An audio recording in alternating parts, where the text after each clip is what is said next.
नमस्कार दोस्तों, वैदिक हिंदी चैनल में आपका स्वागत है। कैसे हैं आप लोग? उम्मीद करती हूँ कि आप लोग ठीक ही होंगे।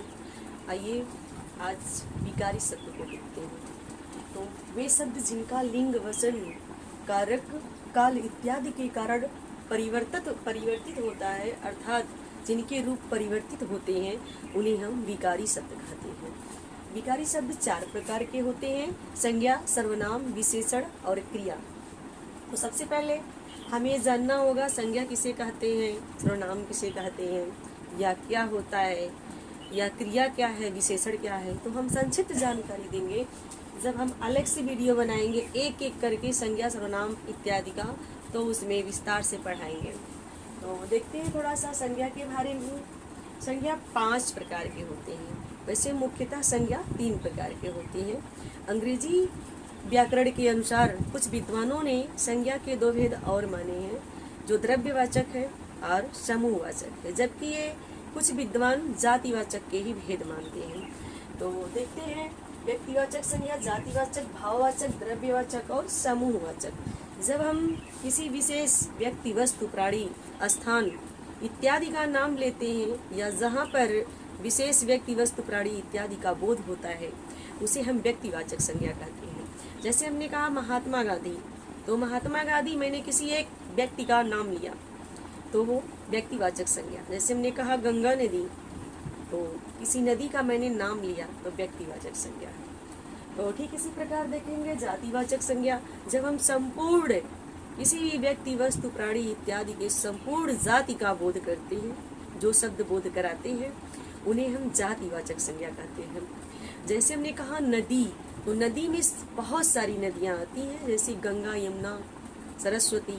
हमने किसी का नाम नहीं लिया, नदी कहा, इसलिए यहाँ पर जातिवाचक संज्ञा है। जैसे हम पेड़ में बहुत सारे पेड़ होते हैं, महुआ, नीम, आम, जामुन इत्यादि। जैसे मैंने किसी भी पेड़ का नाम नहीं लिया, तो इसलिए वह है जातिवाचक संज्ञा। ठीक इसी प्रकार भाववाचक संज्ञा, किसी भी व्यक्ति के दशा, भाव इत्यादि का बोध कराने वाले शब्दों को हम भाववाचक संज्ञा कहते हैं। जैसे बुढ़ापा, हरियाली, सुंदरता, ये सभी भाववाचक संज्ञा हैं। ये देखते हैं द्रव्यवाचक संज्ञा। किसी भी वस्तु के जो है द्रव्य इत्यादि का जो बोध कराए, ठोस या द्रव्य दोनों का जो बोध कराता है, उसे द्रव्यवाचक संज्ञा कहते हैं। जो पिघलने वाली चीजें होती हैं, जैसे लोहा, सोना, चांदी इत्यादि, दूध, के द्रव्यवाचक संज्ञा। समूहवाचक संज्ञा, जहाँ पर हमें संपूर्ण समूह का बोध होता है, उसे हम समूहवाचक संज्ञा कहते हैं। जैसे भीड़, कक्षा, मेला इत्यादि, ये समूहवाचक संज्ञा होती है। अब देखते हैं सर्वनाम। सर्वनाम के 6 भेद होते हैं: पुरुषवाचक सर्वनाम, निश्चयवाचक, अनिश्चयवाचक, संबंधवाचक, प्रश्नवाचक और निजवाचक। तो पुरुषवाचक के 3 भेद होते हैं: उत्तम पुरुष, मध्यम पुरुष और अन्य पुरुष। बोलने वाला, सुनने वाला, करने वाला, उसे हम कहेंगे पुरुषवाचक संज्ञा। निश्चयवाचक संज्ञा, जहाँ पर किसी भी चीज को निश्चितता पाई जाती है। जैसे हमने कहा कमरे में 4 पंखे लगे, तो कन्फर्म है कि 4 पंखे हैं। जैसे हमने कहा कमरे में कुछ पंखे लगे हैं, तो ये कन्फर्म नहीं है, इसलिए यहाँ पर अनिश्चयवाचक सर्वनाम होता है। जैसे मैंने कहा दूध में कुछ पड़ा है, तो ये अनिश्चयवाचक सर्वनाम है।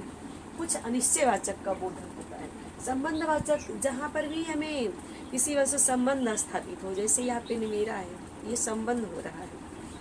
जैसे देखेंगे प्रश्नवाचक, जब हम किसी से प्रश्न पूछते हैं या करते हैं कि कल तुम स्कूल क्यों नहीं आए, तो यहाँ पर प्रश्नवाचक संज्ञा। निजवाचक, जब हम अपने लिए कोई चीज करते हैं, जैसे ये काम हम स्वयं कर लेंगे, हम स्वयं लिख लेंगे, हम अपने आप कर लेंगे, तो वहाँ पर निजवाचक होता है। विशेषण देखते हैं। विशेषण के 4 भेद होते हैं: गुणवाचक, और क्या है ये, संख्यावाचक, परिमाणवाचक, सार्वनामिक विशेषण। इसके भी 2 भेद होते हैं: निश्चित और अनिश्चित। संख्यावाचक के, परिणामवाचक के भी 2 भेद होते हैं: निश्चित और अनिश्चित। संख्या का वह जिसको हम गिन सके, जहाँ पर हमें किसी भी संख्या का बोध हो, निश्चित या अनिश्चित दोनों।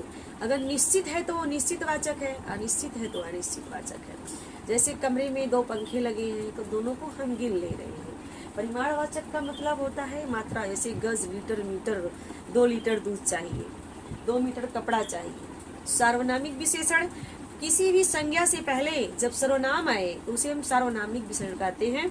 जैसे हम कहते हैं यह पेन मेरा है, वह लड़का मेरा है, वह घोड़ा मेरा है, तो घोड़ा संज्ञा है, उसके पहले सर्वनाम वह आया है, इसलिए उसे हम सार्वनामिक विशेषण।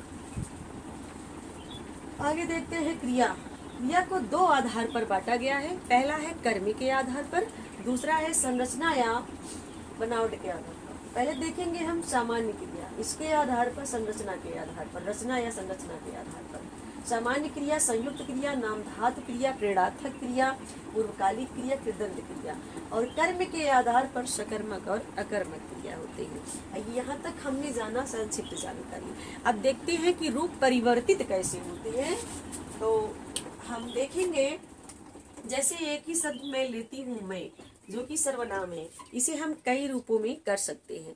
जैसे यह पेन मैं लाई हूँ, तो इसको हम ये भी कह सकते हैं यह पेन हम लाए हैं। ये बहुवचन हो रहा है, सम्मानजनक भाषा हो रहा है। यह पेन हम लाए हैं। जैसे ये पेन हमारा है, यह पेन मैंने लाया है। तो आप देख सकते हैं रूप परिवर्तित हो रहा है। जैसे मैं लिंग के आधार पर देखूं, वह लड़का पढ़ता है। मैंने एक वाक्य लिखा कि वह लड़का पढ़ता है, तो आप देख सकते हैं वह सर्वनाम है, लेकिन लड़का जो है संज्ञा है। अब इसको लिंग के तरह से परिवर्तित करना है, तो यहाँ पर मैं यह लिख सकती हूँ कि वह लड़की पढ़ती है। तो यहाँ पर जो है लिंग के कारण परिवर्तन हो रहा है, तो इसलिए यह विकारी शब्द है। जैसे हमने कहा बच्चा खाना खा रहा है। अगर इसमें हमें लिंग परिवर्तन करना हुआ तो बहुवचन में देखेंगे, जैसे बच्चे खाना खा रहे हैं, बच्चे खाना खा रहे हैं। तो आप देख रहे हैं वचन के कारण परिवर्तन हो रहा है कि बच्चे खाना खा रहे हैं। यहाँ बहुवचन का प्रयोग हुआ, अर्थात यहाँ पर रूप परिवर्तित हुआ। तो ठीक इसी प्रकार हम समझ सकते हैं कि जो है ये सभी क्या है, विकारी शब्द हैं। तो मैं उम्मीद करती हूँ कि आपको समझ में आया होगा, और यदि आप मेरे चैनल पे नए हैं तो मेरे चैनल को सब्सक्राइब कीजिए, प्लीज सपोर्ट कीजिए, लाइक कीजिए एंड शेयर कीजिए। मिलते हैं फिर किसी और वीडियो के साथ। तब तक के लिए आप खुश रहिए, मस्त रहिए, पढ़ते रहिए, मुस्कुराते रहिए। जय हिंद, जय हिंदी।